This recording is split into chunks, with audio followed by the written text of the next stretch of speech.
Hello everyone, revision में आपका फिर से स्वागत है।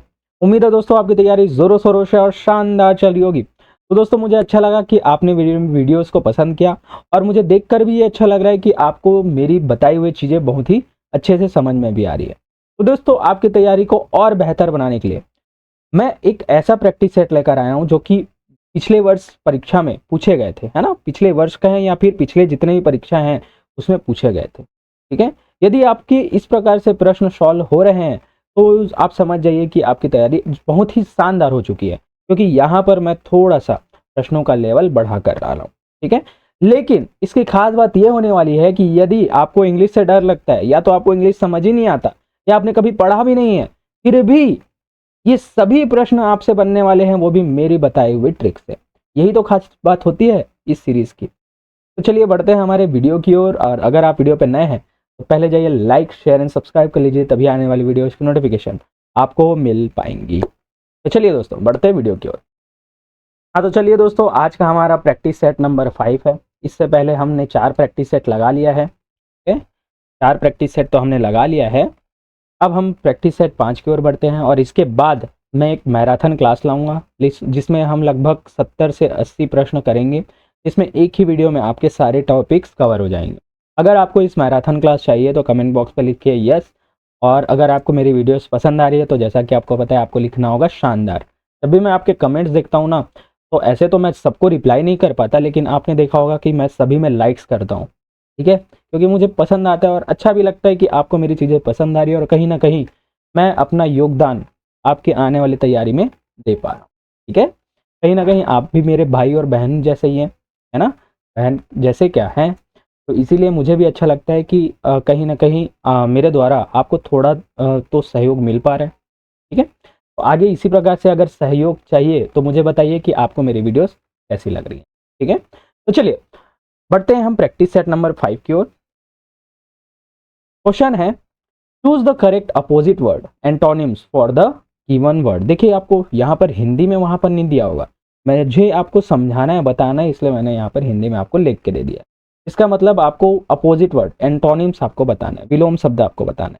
दिया गया शब्द है जूनियर, तो जूनियर शब्द का विलोम क्या होगा। तो सबसे पहले शब्द का विलोम जानने से पहले उसका अर्थ तो समझिए। तो देखिए जूनियर का मतलब क्या होता है। जूनियर का मतलब होता है पद में छोटा, पद में छोटा, या इसी को बोलते हैं कनिष्ठ, कनिष्ठ, ठीक है।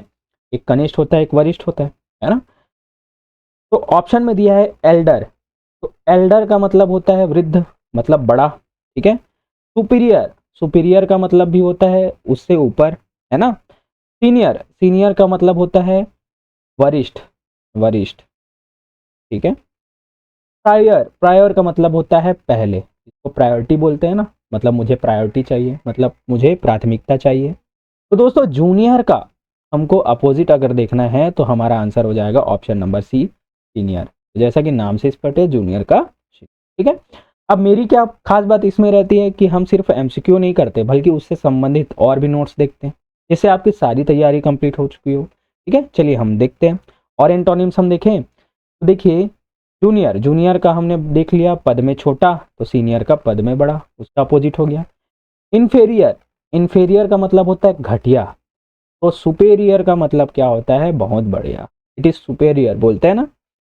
मेजर, मेजर का मतलब होता है बड़ा या मुख्य, और फिर उसका अपोजिट हो जाएगा माइनर का छोटा, या इसी को बोलते हैं गौण, ठीक है। तो मेजर का मतलब होता है मुख्य कार्य, जैसे it is a major work to do, मतलब ये मुख्य कार्य है। और गौण का मतलब होता है माइनर, ये मैंने बता दिया। फिर आते हैं मैक्सिमम, ठीक है। तो मैक्सिमम का अपोजिट क्या हो जाएगा, मिनिमम, तो अधिकतम का न्यूनतम। देखिए फिर आता है प्रॉफिट, तो प्रॉफिट का लॉस हर किसी को पता है। प्रेज, प्रेज का मतलब होता है प्रशंसा करना, तो इसका अपोजिट हो जाएगा ब्लेम, मतलब दोष देना, ठीक है। चलिए आगे देखते हैं question number 2। Choose the correct similar meaning word synonyms या समानार्थी फॉर द गिवन वर्ड, मतलब समानार्थक शब्द आपको बताना है।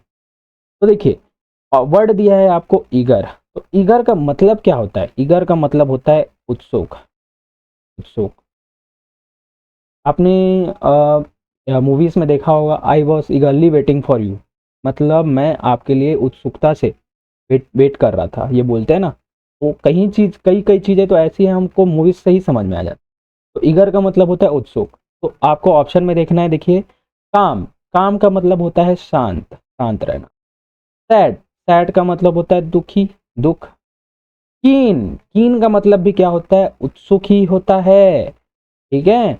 और एंग्री, एंग्री का मतलब क्या होता है, गुस्सा। तो हमको सिनोनिम्स जानना है, तो ईगर का क्या हो जाएगा, ऑप्शन नंबर सी, इन दोनों का मतलब उत्सुक। आगे और हम सिनोनिम्स देखते हैं कौन कौन से। देखिए ईगर का हमने देख लिया क्या है, एक तो कीन होता है और एक होता है एथुसियास्टिक, ठीक है। एथुसियास्टिक का मतलब भी क्या होता है, उत्सुक। अफ्रेड, अफ्रेड का मतलब होता है डरना, तो इसका सिनोनिम्स हो जाएगा स्केर्ड, मतलब भी डरना, और फ्राइटन मतलब भी डरना होता है। ये क्वेश्चन में पूछा जाता है ना। चलिए डिफिकल्ट, डिफिकल्ट का मतलब कठिन, तो हार्ड और टफ इन दोनों का मतलब भी कठिन होता है। फिर होता है क्वाइट यानी शांत, तो इसका सिनोनिम्स हो जाएगा साइलेंट या काम, ठीक है। सेलेक्ट, सेलेक्ट का मतलब होता है चुनना, तो चूज करना भी बोल चुनना होता है और पिक करना भी चुनना ही होता है। फेमस, फेमस का मतलब होता है प्रसिद्ध, या फिर इसी को बोलते हैं रिनाउंड और well known, he is a well known person बोलते हैं ना। तो फेमस का मतलब ये सभी होता है, ठीक है। तो सिनोनिम्स भी हो गया। इस प्रकार से यदि आपने 5 सेट किया और हर प्रैक्टिस सेट में अगर हमने 10 सिनोनिम्स पढ़ा है, इसका मतलब अभी तक आपको 50 सिनोनिम्स याद हो गया होगा, ठीक है। यही तो खास बात थी हमारी प्रैक्टिस सेट की। चलिए आगे देखते हैं। क्वेश्चन है fill in the blanks with the correct preposition, preposition आपको भरना है, ठीक है। चलिए दिया है I agree blank your proposal, तो अगर हम हिंदी में इसको समझे तो मैं आपका प्रपोजल से सहमत हूँ, है ना। आपने जो भी प्रपोजल दिया उससे मैं सहमत हूँ, ये बोलना है। तो यहाँ पर एग्री की जगह में क्या आएगा, विथ आएगा, टू आएगा, एट आएगा, ऑन आएगा। तो देखिए एग्री के साथ तीनों चारों आता है, लेकिन सबका अलग अलग मीनिंग होता है। यहाँ पर आई एग्री के साथ क्या आएगा, टू आएगा। अब क्यों आएगा मैं आपको बताता हूं कि जब भी प्रपोजल वगैरह की बात की जाए तो वहां पर क्या लगता है, टू लगता है। बाकी आपने एग्री के साथ विथ भी देखा होगा, टू भी देखा होगा, एट भी देखा होगा, ठीक है। तो दोस्तों इसी प्रकार से यहाँ की खास बात यही है ना कि आखिर किस किस चीज में ये सभी चीजें लगती हैं, ये मैं आपको बताता हूँ। चलिए आपको डिटेल से बताता हूँ। देखिए एग्री विथ किसके साथ लगता है, विथ लगता है किसी व्यक्ति के साथ अगर आप सहमत हो रहे हैं। जैसे आप मेरी बातों से सहमत हो रहे हैं तो आप बोलेंगे sir I am agree with you, ठीक है। चलिए अब एग्री टू का मतलब क्या होता है, टू कब लगता है, जब किसी के प्रस्ताव या योजना से सहमत होता है। जैसे मैं आपको कोई प्रपोजल दिया, ठीक है, कि आइए मेरे साथ काम कीजिए, मैं आपको इतना पैसा दूंगा, ठीक है, या आप मुझे रख लीजिए, तो अब मुझे इतना पैसा चाहिए। इसका मतलब प्रपोजल वाली बात हो रही है, तो आप बोलेंगे yes sir I am agree to your proposal. तो यहाँ पर क्या लगा, टू लगा। अब देखिए एक होता है एग्री ऑन, ठीक है। ऑन कब लगता है, मतलब किसी मुद्दे पर सहमत होना, ठीक है। जैसे हम कहीं पर बीच में मुद्दा चल रहा है, जैसे क्रिकेट के बारे में मुद्दा चल रहा है या जीएसटी के बारे में मुद्दा चल रहा है, तो किसी मुद्दे पर मैंने बात की और आप उससे सहमत है, तो आप क्या बोलेंगे, yes sir I am agree on this matter, ठीक है, इस मुद्दे पर मैं सहमत हूँ। तो देखिए we agree on this matter, देखिए एग्जाम्पल भी वही आ गया, we agree on this matter, ठीक है। चलिए समझ में आ गया होगा विथ कब लगेगा, टू कब लगेगा और ऑन कब लगेगा, ठीक है। चलिए मोस्टली देखिए मैं जो प्रैक्टिस सेट ला रहा हूँ ना, इस बेसिस पे ला रहा हूँ कि मुझे कहाँ पर कंफ्यूजन होता था, क्योंकि कहीं ना कहीं जब मैं प्रिपरेशन की जर्नी पे था तब मुझे कौन कौन से डाउट का सामना करना पड़ता था, और तब कोई नहीं होता था कि इस प्रकार से चीज़ों को समझाए। तो वही चीज़ें आप ना फेस करें, इसीलिए मैं इस प्रकार से प्रश्न ला रहा हूँ, ठीक है। अगर मजा आ रहा है तो आपको करना है शानदार, ठीक है, और नहीं मजा आ रहा है तो लिख दो यार, ठीक है, बस करो यहीं पर स्टॉप करो, मैं छोड़ दूंगा, ठीक है। दोनों साइड से बोल सकते हो, भाई बहन ही तो हो हमारे। चलिए क्वेश्चन देखते हैं next. Identify the correct spelling, अब सही स्पेलिंग आपको देखना है। ऑप्शन में है कमिटी, चारों में क्या है आपको कमिटी, बार बार आपने सुना होगा, कमिटी का स्पेलिंग पूछा, ठीक है। तो देखिए ए में, बी में, सी में, डी में, तो दोस्तों इसका आंसर हो जाएगा ऑप्शन नंबर सी। ठीक है, सी में कमेटी का स्पेलिंग COMMITTEE। तो देखिए कमेटी में जब मुझे डाउट होता था मैं कैसे समझता था कि इसमें डबल एम होता है, डबल टी होता है और डबल ई होता है। इस प्रकार से आपको स्पेलिंग से याद होना है, डबल एम होगा, डबल टी होगा, डबल ई होगा। तो देखिए जो गलत वाला होता है ना, वहां पर कहीं पर सिंगल ई डाल देता है, कहीं ई पे की जगह में ए डाल देता है, कहीं पर सिंगल टी डाल देगा, तो घुमाता यहीं पर है। तो आपको क्या याद रखना, कितने डबल्स वहां पर लगते हैं। तो मुझे कमिटी में पता है कि डबल एम लगेगा, डबल टी लगेगा और डबल ए लगेगा, इसलिए हमको आंसर पता होता है, ऑप्शन नंबर सी होगा। आगे इसी प्रकार से मैं और आपको एग्जाम्पल देता हूं। जैसे देखिए कमिटी का तो मैंने बता दिया कि डबल एम, डबल टी और डबल ई होता है। उसी प्रकार से होता है एम्बेरेस। ठीक है, तो यहां पर आपको देखने को मिलेगा डबल आर और डबल एस, ये याद रखना है। एम्बेरेस में डबल आर डबल एस होता है।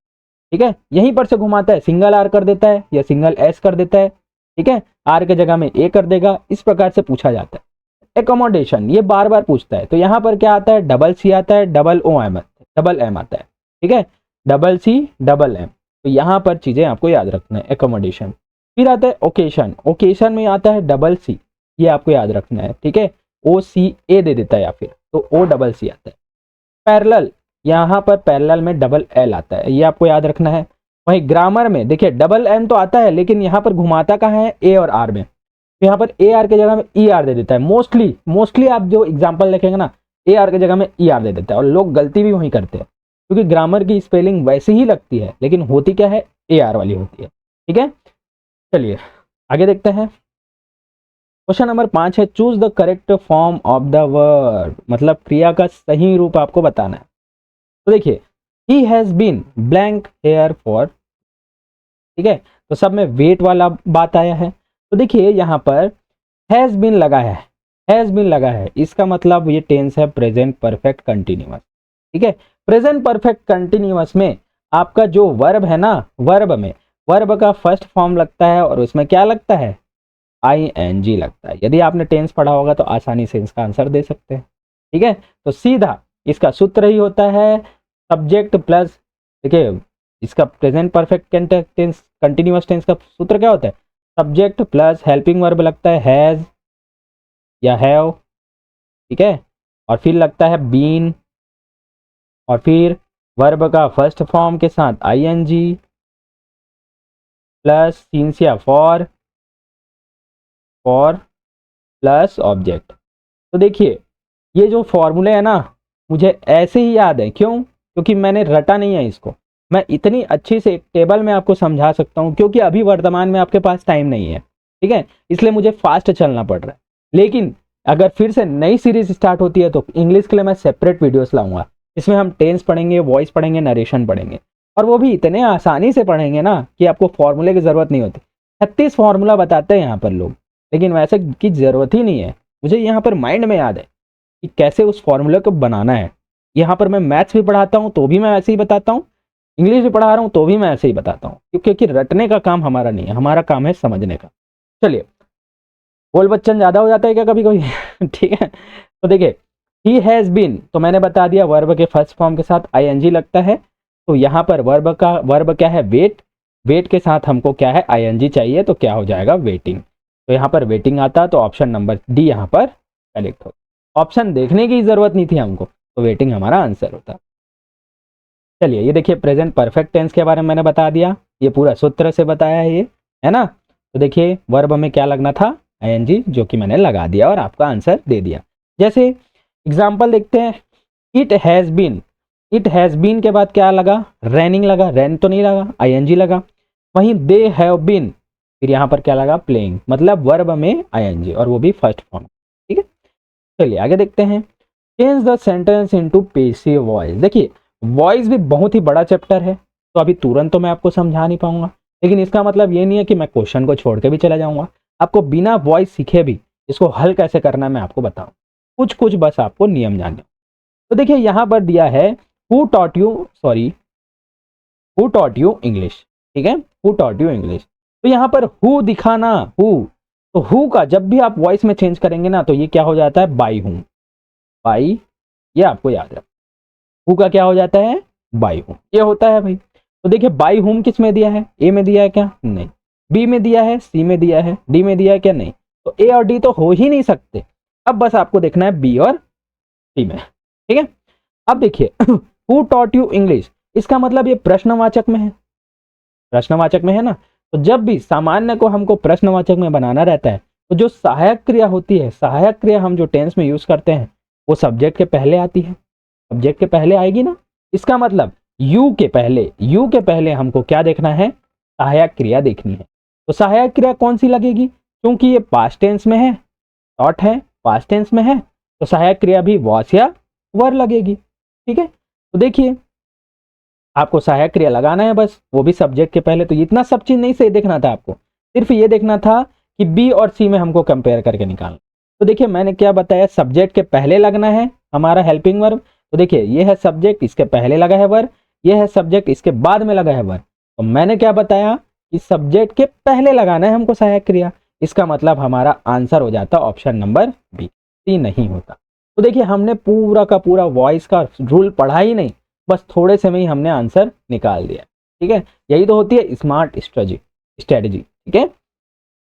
चलिए मजा आया, समझ में आया, मतलब आपने वॉइस भी बना लिया। वर्ड आया, वर्ड बॉय में वॉइस का क्वेश्चन आपको शायद ही देखने को मिलेगा, लेकिन फिर भी प्रिपेयर फॉर द वॉइस। तो बोलते हैं ना, आप अगर टफ से टफ के लिए रेडी हैं, इसका मतलब आसान चीजें तो आपसे चुटकियों में बनने वाली, ठीक है।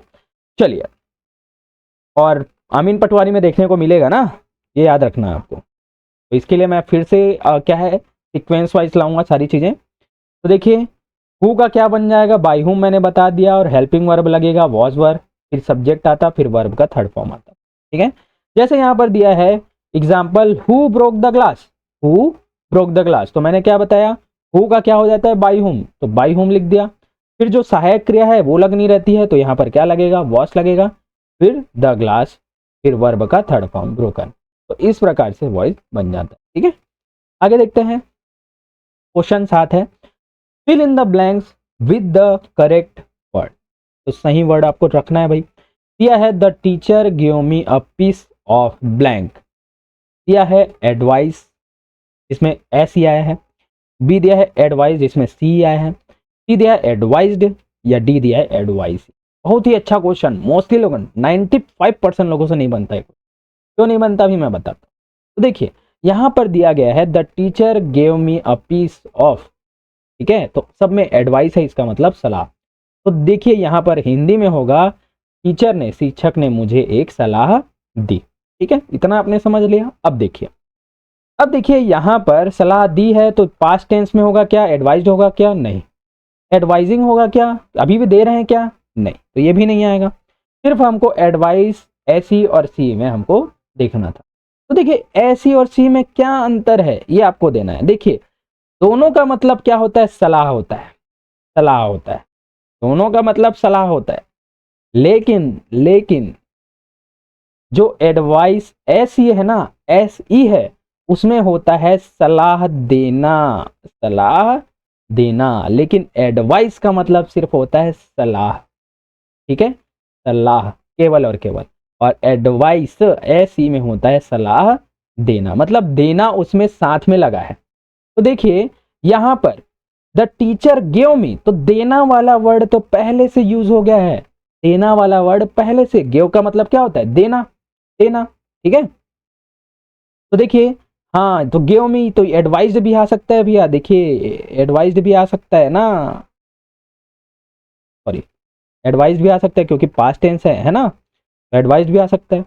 अब देखिए तो गिव मी, तो देना तो पहले ही यूज हो गया है, तो क्या हम एडवाइस लगाते, नहीं, क्योंकि इसका पूरा का मतलब सलाह देना होता, गिव की जरूरत होती ही नहीं, तो ये हमारा नहीं लगेगा, ठीक है। तो the teacher give me advice, तो क्या हो जाएगा, ऑप्शन नंबर बी हो जाएगा, एडवाइज्ड नहीं होता। क्यों, क्योंकि यहां पर पहले ही वर्ब का सेकेंड फॉर्म लग गया है, तो और नहीं लगेगा, तो ये हमारा आंसर अब नहीं होगा, ठीक है।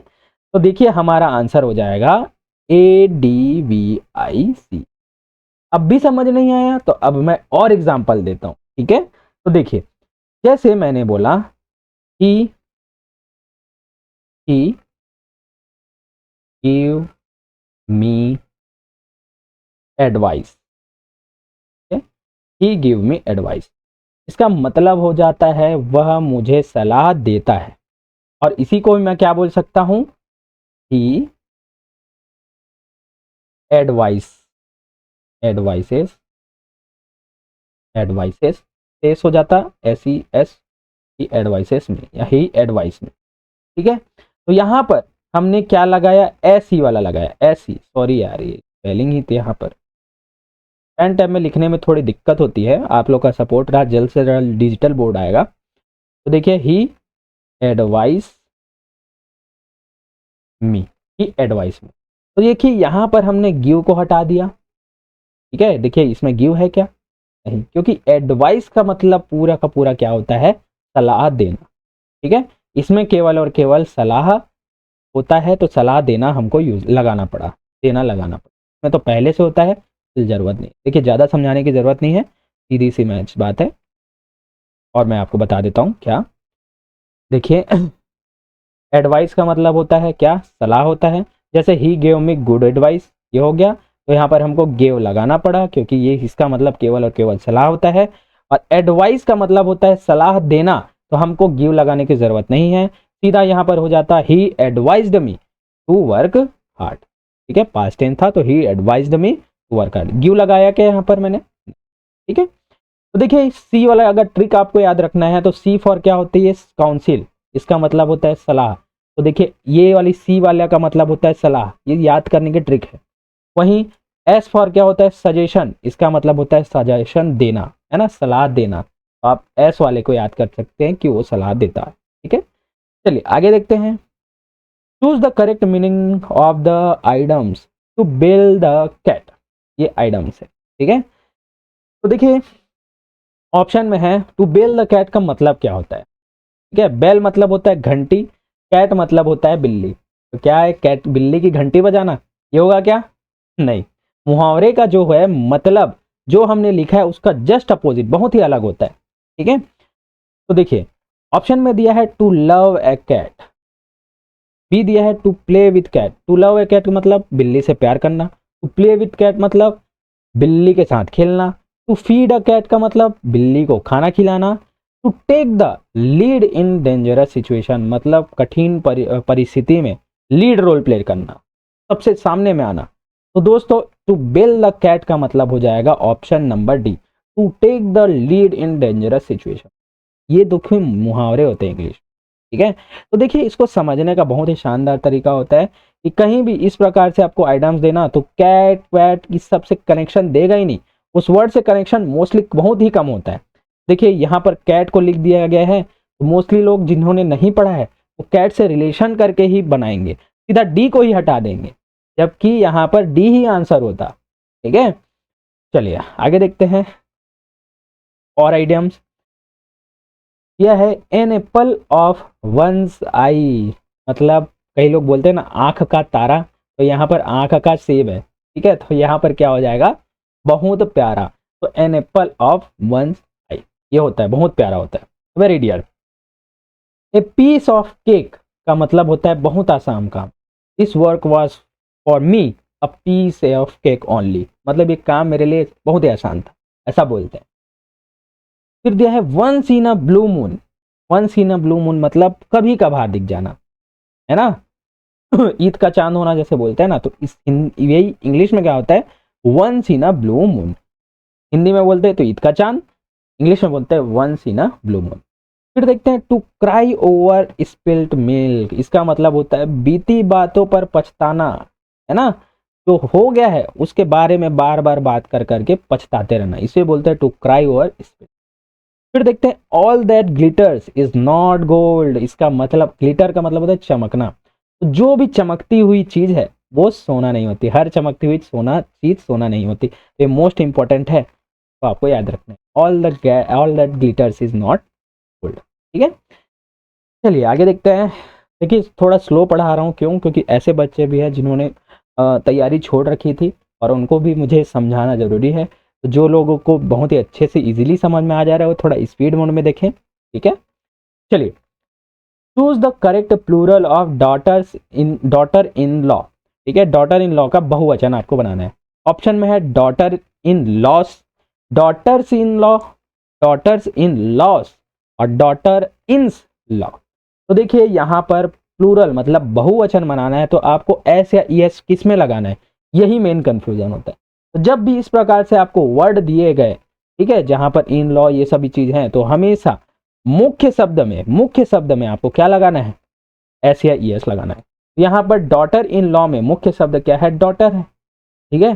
तो इसीलिए जो एस या ईएस लगेगा वो केवल और केवल डॉटर में लगेगा और इन लॉ में कोई भी चेंज नहीं होगा। इसलिए आपका आंसर हो जाएगा, देखिए डॉटर्स इन लॉ। तो ऑप्शन नंबर बी यहाँ पर करेक्ट होगा। आगे और एग्जाम्पल मैं देता हूं, ठीक है। जैसे कोई भी चीजें आप देखें सिर्फ मुख्य शब्द में, जैसे डॉटर इन लॉ का मैंने बताया डॉटर्स इन लॉ, तो देखिए सन इन लॉ है तो यहाँ पर मुख्य शब्द है सन, तो सन में लगेगा एस या ईएस, तो क्या हो जाएगा, सन्स इन लॉ। ठीक उसी प्रकार से कमांडर है, कमांडर इन चीफ है, तो यहाँ पर देखिए इन चीफ में कुछ भी परिवर्तन नहीं होगा, केवल कमांडर में होगा, तो कमांडर्स इन चीफ होगा।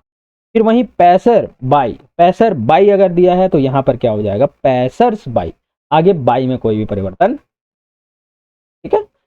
चलिए आगे देखते हैं। Instruction, one of my friends blank gone to Paris, तो देखिए क्या लगेगा, हैव लगेगा, हैज लगेगा, आर लगेगा या वर लगेगा। तो देखिए वन ऑफ माई फ्रेंड्स मतलब मेरे फ्रेंड्स में से कोई है ना, कहाँ गया है, पेरिस गया है, ठीक है। तो देखिए यहाँ पर क्या कंफ्यूजन होता है मैं आपको बताता हूँ। हैव लगेगा, हैज लगेगा, देखिए आर लगेगा क्या, are is am are, are किसके साथ लगता है, आर बहुवचन के साथ लगता है, ये लग सकता है क्या, लग सकता है। यहाँ पर बताइए ये आर है ना, चलिए लग सकता है। वर लगेगा क्या, वर लगता है पास्ट टेंस में, ठीक है, और पास्ट टेंस ये है क्या, नहीं, तो नहीं है, ये प्रेजेंट टेंस है, वर तो नहीं लगेगा। अब हैज है वह आर क्या लगेगा आपको बताना। तो देखिए दोस्तों आर किस में लगता है, जो अभी भी है के लिए यूज होता है, तो is am are present continuous tense में यूज, ये भी मोस्टली नहीं आए, ठीक है, क्योंकि यहाँ पर हमको समझना होगा यहाँ पर कौन सा टेंस है, यहाँ पर टेंस है present perfect tense, present perfect tense, perfect मतलब जो घटना हाल ही में हुई है, इसमें आता है चुका है, चुकी है, चुके, ठीक है। तो यहाँ पर हेल्पिंग वर्ब लगता है क्या, हैज और प्लस वर्ब का थर्ड फॉर्म।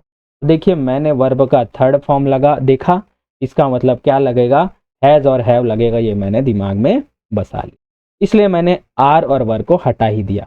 अब हमको जो भी कंफ्यूजन होगा वो हैज और हैव में होगा। तो देखिए हैज और हैव आखिर किसके किसके साथ लगते हैं, तो देखिए हैज के लास्ट में एस है, तो एस का मतलब होता है सिंगुलर, ये ट्रिक है ना, सिंगुलर, सिंगुलर का मतलब होता है एक वचन, है ना, एक वचन। और जो हैव बचा वो जाहिर सी बात है ये किस में लगेगा, अब प्लूरल में, प्लूरल मतलब बहुवचन में लगेगा। तो देखिए मोस्टली लोग यहाँ पर फ्रेंड्स को देखेंगे और फ्रेंड्स एक से अधिक है, इसका मतलब प्लूरल है, प्लूरल है बोल के सीधा क्या मार के आएंगे, हैव मार के आएंगे, और घर में नाचते नाचते आएंगे। लेकिन जैसे ही पता चलेगा कि मॉडल आंसर आया और इसी को क्या है गलत ले लिया गया, क्यों, क्योंकि इसके सामने में लगा है वन ऑफ, वन ऑफ का मतलब होता है एक, वन ऑफ का मतलब होता है एक, लेकिन जब भी वन ऑफ लगता है उसके बाद में जो भी चीजें लगती हैं उसमें एस या एस लगाना होता है, ये नियम है, ठीक है। तो जहां पर वन ऑफ दिख गया इसका मतलब आप सिंगुलर में काउंट करेंगे, और सिंगुलर में काउंट किया इसलिए हमारा आंसर आ जाएगा हैज लगेगा, क्योंकि सिंगुलर के साथ हैज लगता है, ठीक है। तो आपका आंसर हो जाएगा one of my friends have gone to Paris, ठीक है। चलिए भाई देखिए मैंने बता दिया वन ऑफ द जब भी लगा तो हमेशा क्या है, बहुवचन लगता है, इस प्रकार से फ्रेंड्स में लगा है, ठीक है। जैसे एग्जांपल में देखूं, वन ऑफ द बॉयज आया, वन ऑफ द बॉयज, लेकिन यहां पर हेल्पिंग वर्ब क्या लिया, सिंगुलर में लिया ना, इज लगा, आर तो नहीं लगा।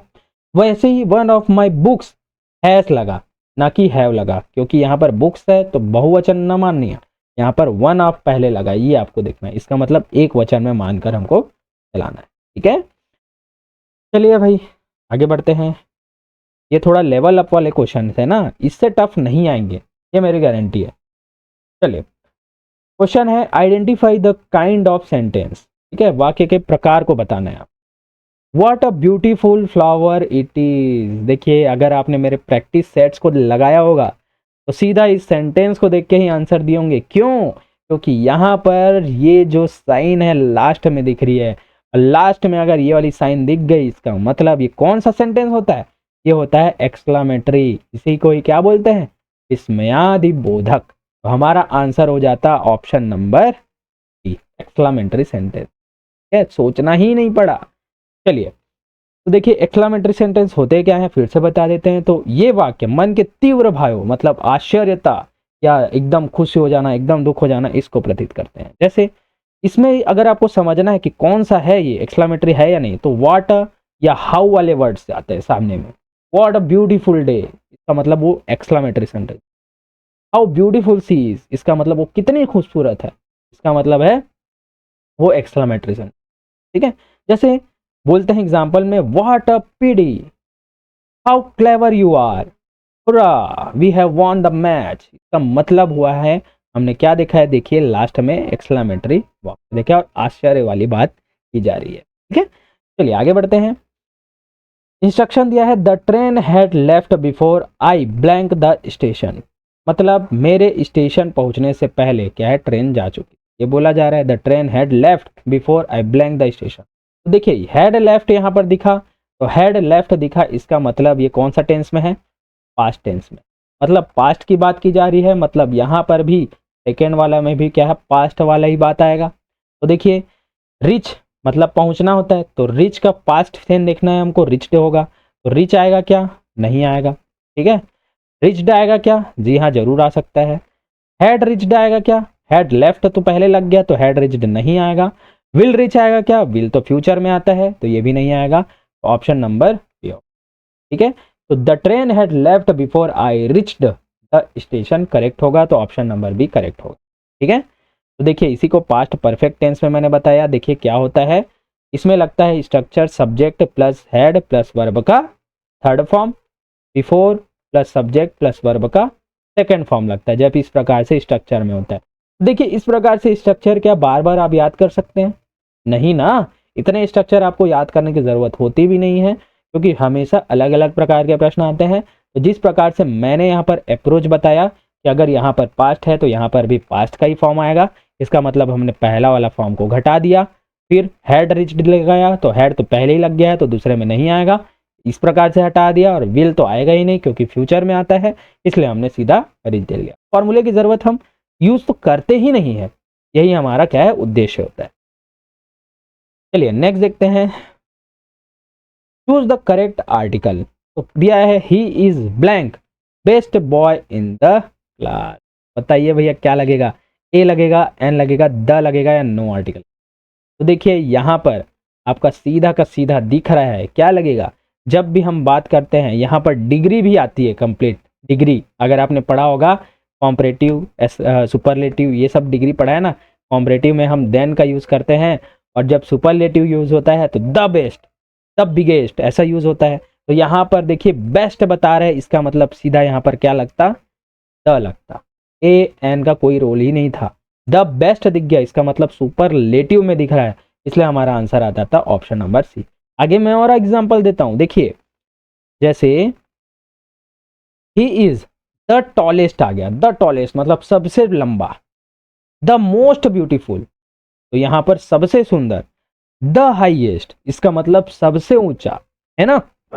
तो देखिए दोस्तों जैसे एग्जांपल में बोला he is the tallest boy in our dream team, है ना, हमारे टीम में सबसे लंबा लड़का है, इसका मतलब उसको सबसे बेस्ट बताया गया है, तो इसको बोलते हैं सुपरलेटिव डिग्री। ठीक है, तो इस प्रकार से वर्ड में द लगता है। ठीक है,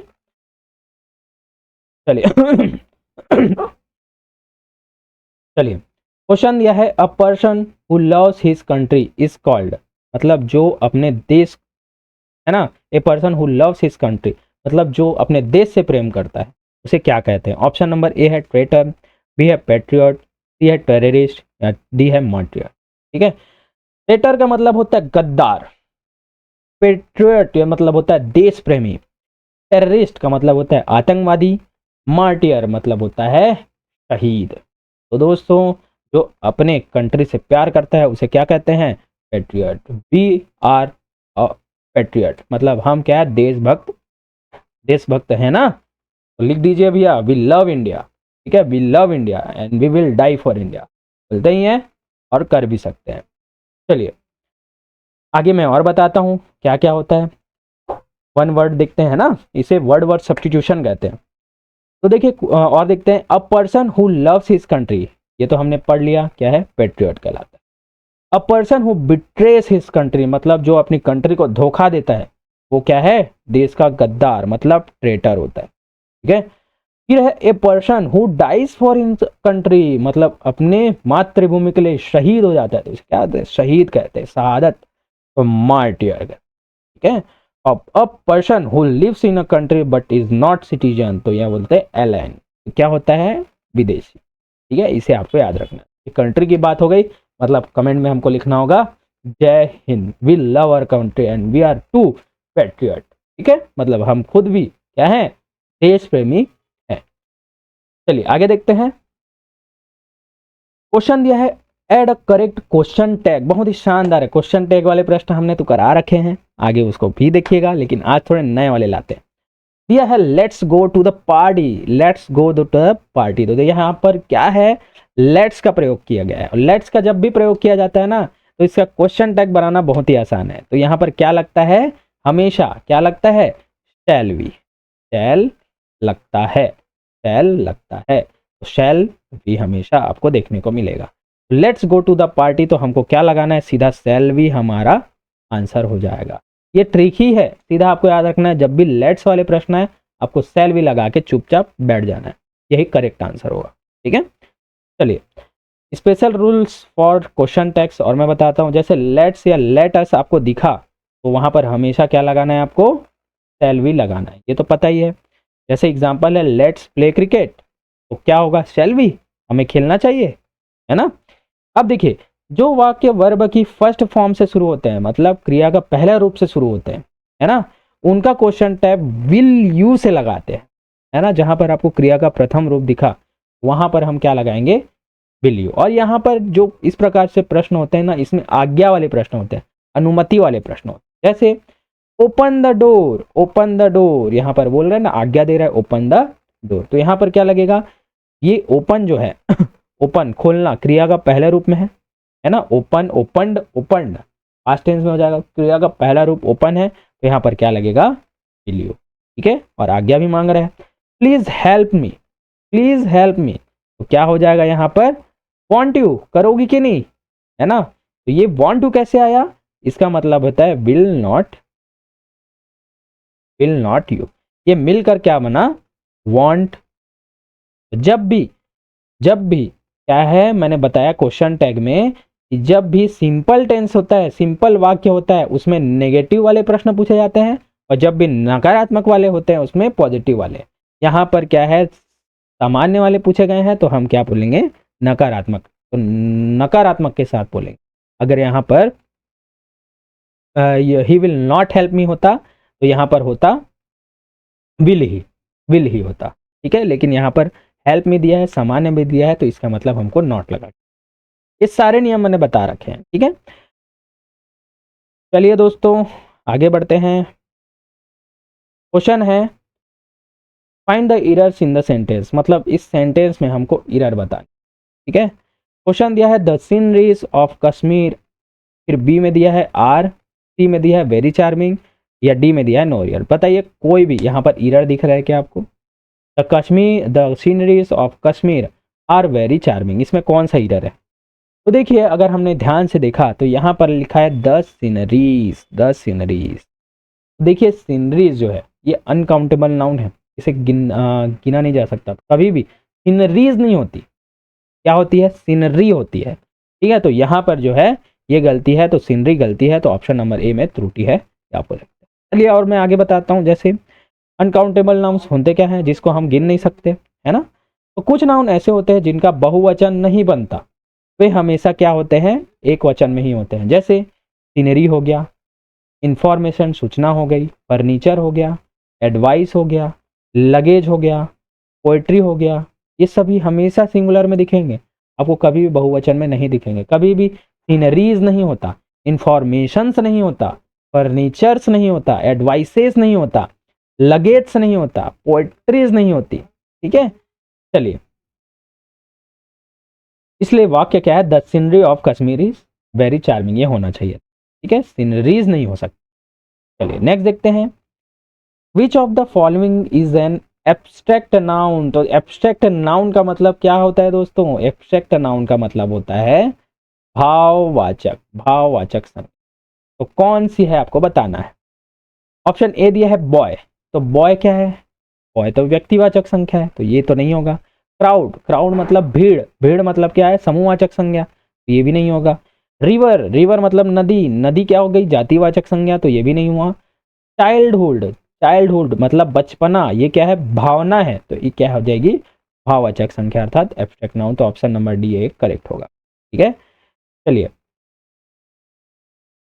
तो देखिए, हाँ, एब्स्ट्रैक्ट नाउन क्या होता है, यह किसी गुण अथवा स्टेट या कार्य का नाम होता है जिसे हम छू नहीं सकते, देख सकते हैं या देख नहीं सकते, केवल क्या कर सकते हैं, महसूस कर सकते हैं। जैसे ऑनेस्टी हो गया, काइंडनेस हो गया, ईमानदारी या दयालुता हो गया।